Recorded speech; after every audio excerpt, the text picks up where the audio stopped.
You don't need more balance, you need the right rhythms. Much like a heart where all four chambers must work together, real success depends on four key rhythms working in harmony. It spells rest: relational, emotional, spiritual, and tangible rhythms. I'm your host, Kent Murawski. Welcome to the Rhythms of Rest Leadership Podcast, where we build the rhythms for sustainable success, the kind that doesn't cost you your soul. Let's go. Well, the worst advice you can give to anyone who thrives on forward motion is, hey, just rest. See, for leaders, this is the number one misconception, and it's this: thinking rest means doing nothing. If you don't believe me, what's the immediate picture that comes to mind when you hear the word rest? I'll give you a second to think about it. Did you think about it? Is it maybe couch, bed, hammock, binging on Netflix in your pajamas? You fill in the blank. You know, doing nothing isn't bad, and it works for a few hours, but then you're left scratching your head wondering what to do next. Leaders tell me all the time, they say, I don't know how to rest. And that's because the term rest is too misunderstood and too vague. So if rest doesn't mean doing nothing, what does it actually mean? Let me take you back thousands of years to find out. Here's where things get interesting. And hang with me if you're not religious, it's okay. There's a point that's relevant to you whether you're religious or not. So at the end of the creation narrative in the Hebrew Torah, in the book of narrative, it's around Genesis chapter 2, there's an odd statement, and it simply says that God rested. After he finished his work of creation, it says that God rested. And that word rest doesn't mean what we think in English. Here's what it means. It means to cease, to stop, to celebrate. So follow me for a minute, track with me on this. When God finished his work, he declared it was very good, and he stopped to enjoy what he had accomplished. So here's the intriguing question. Whether you're religious or not, it brings up something fascinating. If, as the Bible describes, that God, the creator of the universe, took time to stop and celebrate for a whole day and the world didn't fall apart, then why can't we? I want you to let that land for just a moment. If God rested, why can't we? See, this changes everything that we think we know about rest, and we need a new definition of rest. So the number one mistake that I hear leaders making is, when it comes to rest, is that they equate rest with inactivity, when in fact, rest is often very active. So the new definition is, more often than not, rest is not doing nothing, it's doing what replenishes you. Rabbi and philosopher Abraham Joshua Heschel wrote in his book and famously said, if you work with your mind, Sabbath with your hands. If you work with your hands, Sabbath with your mind. There's a real genius to that philosophy, isn't there? Because it's about engaging different parts of yourself. So when we think about rest, we need to think about it differently. Let me just share a personal story with you. Several years ago, probably going on 10 or so years ago now, maybe more, I was having a difficult season of leadership. There was a leadership conflict in the organization I was leading. It was with a young man that I had mentored and put a lot of time into, and we were having a disagreement about one of the major tenets of one of the major values that we held as an organization. And there was lots of time for discussion and talking about it. In fact, we took almost a year to just really hash through this. We didn't want to rush it. We didn't want to jump to conclusions. But at the end of that, I was very emotionally depleted. The leader, though he didn't have to, ended up stepping down, and though he didn't have to, leaving the organization eventually. And it was just exhausting and depleting and heartbreaking. But in that season, I remember just feeling, I felt stretched thin. I felt like I knew I was emotionally depleted, but I just couldn't figure out how to replenish. And so I just do what a lot of men do. I just retreated to the garage. And I started picking up taking some furniture in my house and refinishing it. I ended up, I think, refinishing almost every object of furniture in my house. My grandma's little jewelry thing that sat on my dresser, our kitchen table, the radiator covers. I picked up some on the street that I found somebody threw out, and I refinished those. An entertainment center. I just did everything. And you know what happened? Working with my hands didn't require emotional capacity, but it helped me to heal. And that's when something clicked for me. I realized that depletion doesn't get fixed by doing nothing. It gets fixed by doing things that replenish you. And usually that involves fun and hobbies. So I have some, other, things that I use to actively rest. Things like playing music, taking walks, hiking, skiing, golfing, biking. On the weekends, on my day of rest, I read fiction and poetry instead of business books and productivity books. And, this is really a thing. I call it puttering in the garage. It's like when you just clean up the garage or you find a project to do out there or in the basement. Working with my hands, family time. The thing is about all those things is they're not doing nothing, but they all actively replenish me. And you probably have your own things. I don't know what they are. And you need to think about what those are. What are those activities that actively replenish you, but they're not work-related? Well, let me tell you about Brandon's 400% transformation. Brandon is a tutoring company founder, an education company. And when I met him and started coaching him, he literally couldn't hold a thought in his mind walking from one room to the next. His mind was so foggy. It was so, just overwhelmed and confused that he just couldn't even remember a thought that he just had. And so he was burned out. He was frustrated. He was angry. And he actually hadn't, I remember asking him, Brandon, when's the last time you took a day off?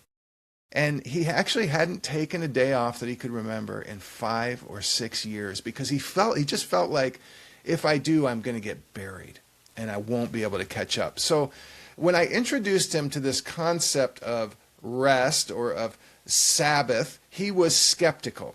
But when I explained the Jewish Sabbath, and again, track with me for a minute, it's 24 hours of complete rest that starts at sundown on a Friday night and goes till sundown on Saturday night. Now, it doesn't really matter which day it is. That's just how it traditionally has been practiced. But Brandon was skeptical at first, but when he learned that it started at sundown and went till sundown the next day, he felt like, okay, so I could actually do some work Saturday night, you're saying, if I took this day of rest?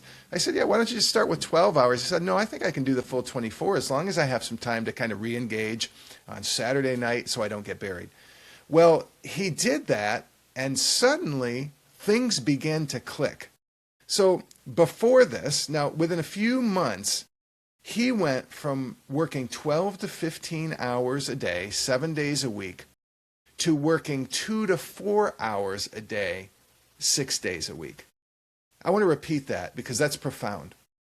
And I don't want to overassume either. There were other things happening. There were other things he put into place. But this concept of a 24-hour day of rest every week was the catalyst for a lot of other things. And so I want to say that again. He went from 12 to 15 hours, 7 days a week working in his business, to 2 to 4 hours per day, 6 days a week working in his business. It was a game changer. His demeanor completely changed. He was no longer, after a few months, frustrated and frazzled and angry.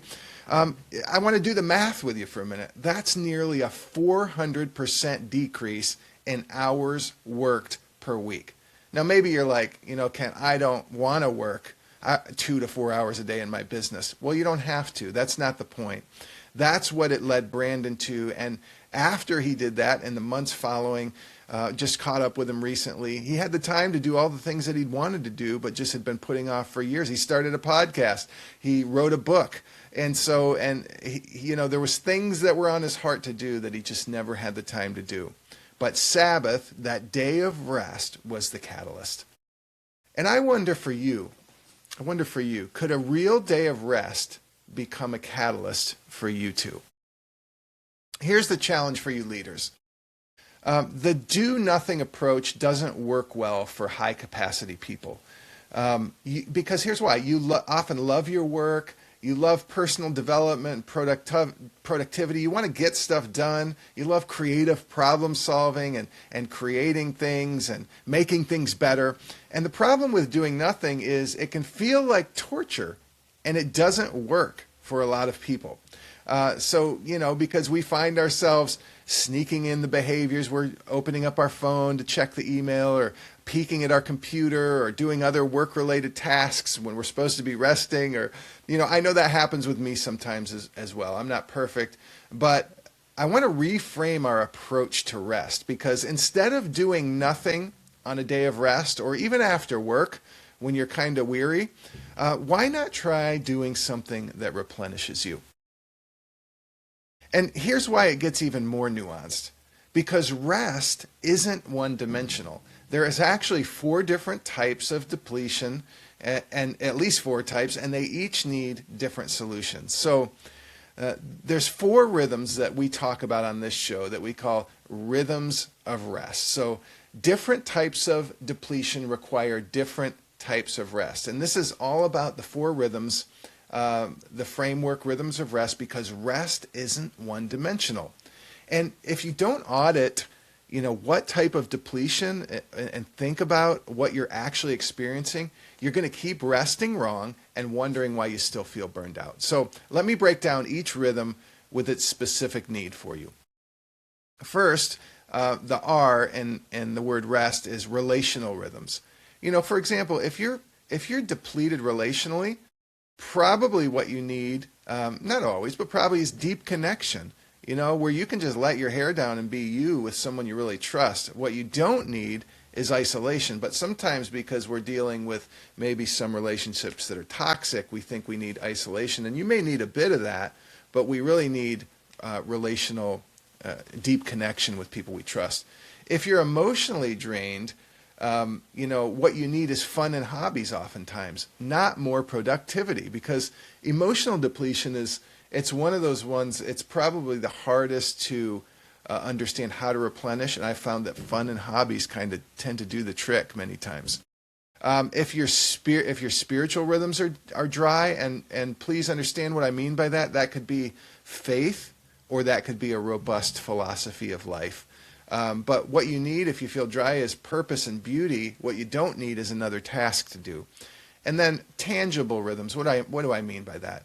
Tangible as in your outputs and your physical, the physical things in your life, your eat, your sleep, your exercise, your work, and your finances. So if you're feeling exhausted physically, you might need movement, you might need sleep, more sleep, you might need better nourishment, but what you don't need is another deadline. And so those are the 4 rhythms of rest, because one type of rest doesn't fix all 4, okay?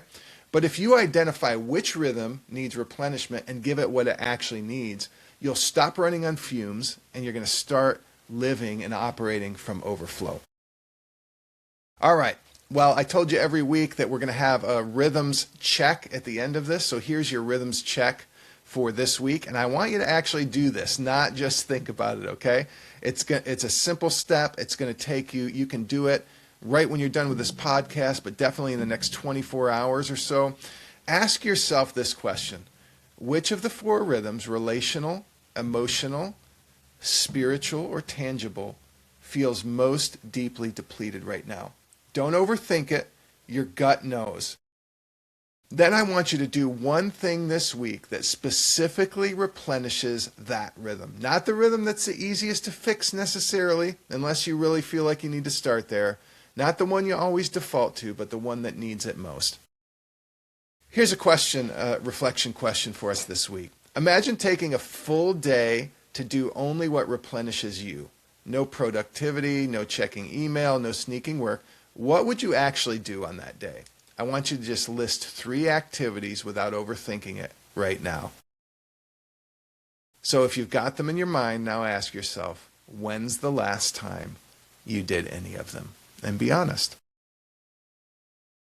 Well, here's what I want you to do. If you're listening on YouTube, leave a comment below and tell me which rhythm is most depleted for you right now. Is it the relational? Is it the emotional? Is it the spiritual? Is it the tangible? And what's one thing you're going to do this week to replenish it? If you're listening on Apple Podcasts or Spotify or whichever platform you use, pull out your phone right now, and just respond to me, DM me something at Instagram at Kent Murawski or on LinkedIn. Let's build some accountability together. And I want to end with this. If you haven't taken the Rhythms of Rest assessment yet, do it this week. It takes only about 5 minutes, and it'll show you exactly where you fall on the burnout scale from thriving to critical and which of the 4 rhythms needs your attention most right now. You can find that at kentmurawski.com. And that's called the Rhythms of Rest assessment. Well, until next time, I want you to remember, sustainable success doesn't cost you your soul. And rest, it's not about doing nothing. It's about doing what brings you back to life. I'm Kent Murawski, and thanks for listening to the Rhythms of Rest Leadership Podcast. If this resonated with you, you'll love my biweekly newsletter. Every other week I send out honest, practical insights to help you live and lead from rest instead of burnout. No fluff, just simple tools from my Rhythms of Rest framework to help you slow down without losing momentum. Just go to kentmurawski.com/newsletter and sign up. It's absolutely free, and you'll be the first one to hear about exclusive offers and get bonus content. Have a great week.